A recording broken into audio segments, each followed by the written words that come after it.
First tonight, of course, a lot of concern about a tropical depression in the Gulf and the damage it could cause. We're expecting the storm to dump lots of rain over several days, but it's still too early to know who will get the worst of it. Here's a look now at Harvey, still in the middle of the Gulf. It's expected to reach the coast by Friday. Governor Greg Abbott has declared a state of disaster in 30 counties that could be affected by the storm. That includes Harris and all surrounding counties. Abbott says he wants to make sure any and all state resources are ready to respond quickly. We have crews from Houston to Galveston with what you need to know. But first, let's get right to David Paul with the very latest. Give it to us, Dave. And there has been a slight update and change in the track of Harvey from the Hurricane Center. I'll get to that in just a moment. There's the storm. It is very disorganized. It has not been upgraded to a tropical storm. It is still just a tropical depression. That means it does have a closed center of circulation, but that's about it. It remains fairly disorganized. It has not strengthened since this afternoon. There's the position of the storm now. You see the Texas coast here, updated forecast track from the Hurricane Center. And this, instead of like the last update, bending off to the right a little closer to Houston, this track bends it off to the left or to the west. But notice how it still just sits it here Saturday, Sunday, and Monday. And all of the upper Texas coast, including Houston, will be on that dirty side. And that's why the flood threat is still there. Even though you see Houston here 200 miles away from the center, yeah, we could still get heavy and flooding rain bands here. Hurricane watches remain in effect for the lower Texas coast and the central coastal bend. This is a rain and flooding threat for the weekend into early next week. It's a slight power outage threat. When it starts Friday night, the rain chance lasts through Wednesday. That being said, look at what's coming in from the north. There's scattered showers and thunderstorms that are producing heavy rain and some flood advisories just north of Madisonville and one in Grimes County and not too far from College Station. These thunderstorms are not associated with Harvey. This is a frontal boundary, an actual cool front. Not going to get cold, but it's pushing those storms south, and so we may have some scattered thunderstorms unrelated to Harvey as we go through the overnight tonight. There's a lot of moving parts in the weather this evening. I'll have a complete rundown on the storm. We'll look at rain total forecasts, and we'll look at that weekend forecast in just a couple of minutes. All right, a lot to keep up with. We'll see you soon.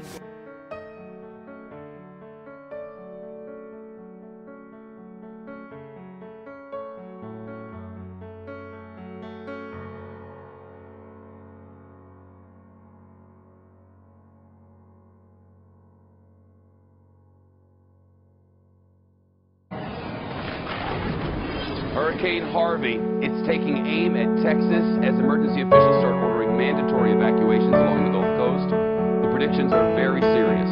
Meteorologists at the National Hurricane Center say they expect Harvey to be a major storm, a Category 3 at least, with winds topping 110 miles an hour by the time it makes landfall late Friday night into Saturday morning.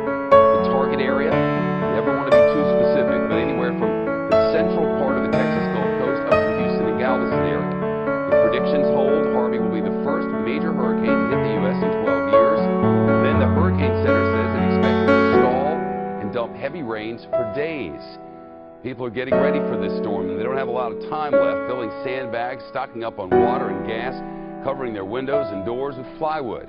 Our chief meteorologist, Rick Reichmuth, is here. This thing just, I mean, yesterday it was just a little thing. Yeah, it's a tropical storm. You know, we've gotten really good at forecasting the direction where storms are going to go. We're still not that good at forecasting the intensity of storms. And so, you know, we have known that this is kind of the target area for about 3-4 days. We did not think it was going to be this strong. But all environmental conditions are such that water's very warm.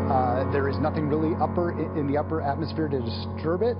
So we think it is going to strengthen. The Category 1 storm, a 3, not at all out of the question that it could be a Category 4 storm making landfall. We thought we were talking about a big rain event, which we are, and maybe not as much a hurricane wind storm surge event. Now we're talking about both. So there's kind of two problems to this. This high pressure is going to move into the top of it, and so you see these models, they all kind of come up here to the coast, and then do that, they get stuck there. And so it's going to meander around for probably 5 days. So we're talking about rain from late Friday, probably into the day on Wednesday. 39 inches around 12 o'clock. And this is a Euro, which is a really reliable model. But when you see these kinds of numbers being spit out, that's a Euro, the American version of the forecasting. Kind of the same thing, but you get the idea. The same area. This one goes a little bit farther back in, so towards Austin and San Antonio Hill Country. All that way inland, getting all of this rain. And think if you need to evacuate the coast, which you need to, now you think, well, where do I go? You can't move 50 miles inland because areas, you might be in a situation where there's inland flooding that's catastrophic. So you need to go 300 or 400 miles inland, which for a lot of people, that's economics of that is a really difficult thing. Where do you go? Where do you stay? All the people on the roads at this time. So this is really, we're talking about a landfall tomorrow night. You got to get out of the way right now. Very fast. 12 years since a major storm hit the U.S. I didn't realize that. Yeah, it's really rare to go that long. We've had stuff that's gotten very close. We've had Cat 2s make landfall, Matthew last year, but no major hurricane hitting anywhere in the U.S. And this part of Texas hasn't had a major hurricane in 47 years. So it's people that have not seen anything like this in a long time. That storm caused catastrophic damage here along the coast. This one, as strong of a storm, but this inland flooding situation. If you have 10 inches of rain in one spot, it can cause flash flooding in your local area, but it's going to run off to the space 5-10 miles away.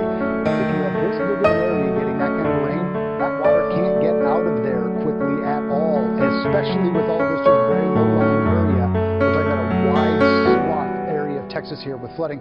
One last thing I want to say, go back over here towards Louisiana. I don't want to forget that. Parts of Louisiana, maybe over a foot of rain, and that's getting very dangerously close to New Orleans, which a few weeks ago had, all that catastrophic flooding in the If you're in the area, our local stations in Corpus Christi, in Houston, and in New Orleans, and all points in between are doing extensive weather coverage. We need the real direction on the exact spot where you live. I suggest you go to those locals. It's true, to be safe. We're going to give you the broad story information, but if you're somewhere with a place that knows what your street, your community, your neighborhood is going to be dealing with, you have to be safe like that. Not to be messed with, just that guy. Yeah. Thank you, sir. You bet.